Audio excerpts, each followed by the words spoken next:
the way you and your team receives feedback is critically important to having a great team, having a highly effective team. And I think there's some very simple ways to do this. A lot of it is when you get feedback, it's ego-based, ego triggers. So you need to be mindful of that. But the simplest thing to say is someone gives you feedback, you say thanks for the feedback. So I would just start there and say nothing else. Thanks for the feedback. Appreciate it. And then you can kind of go on from there as you get maybe a little bit better at it or a little more comfortable with it. And regardless of, sometimes feedback is really good, sometimes it's well intended but maybe not good, or maybe doesn't fit the way the person thought, or maybe it's just said as a shot, to take a shot at you, to upset you or put you in your place, or whatever. So if you start with thanks for the feedback, no matter what, that's good. Then think about, okay, what was this feedback? Even if it was a shot, how might I use that to improve? And then once you get through those two levels, I'll say, get to the point where you say, thanks for the feedback. You know what? I'm gonna think about that, and I'm gonna try it and see how it works. So that's just the next step. And then you get to the step where you say, thanks for the feedback. I'm gonna try that and see how it works, and I'll let you know.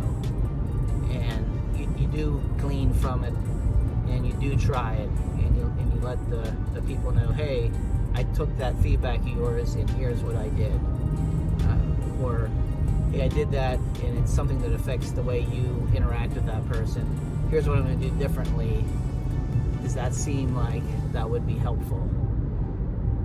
And I think whenever you have that person that gives you feedback just to upset you, or just to take a shot at you, like, hey, what are you, stupid? Why would you load the truck like that? That's the dumbest thing I've ever seen. So that's clearly taking a shot, like it's an attack on you personally. That was poorly given feedback.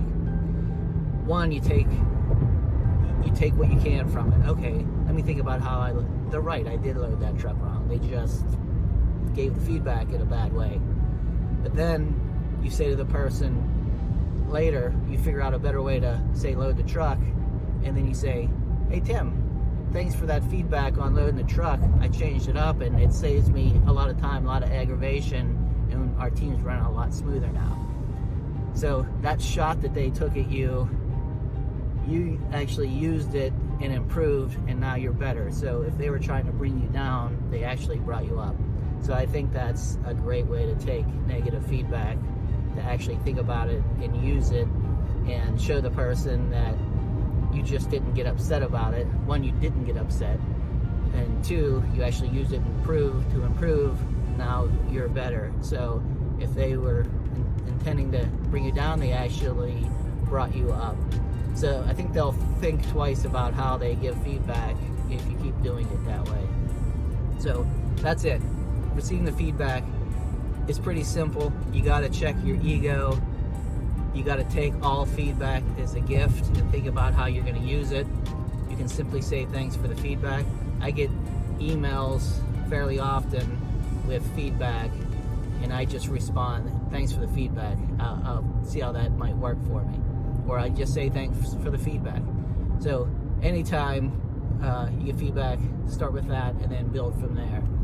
All right, that's it for today. I'll see you guys all in the next one.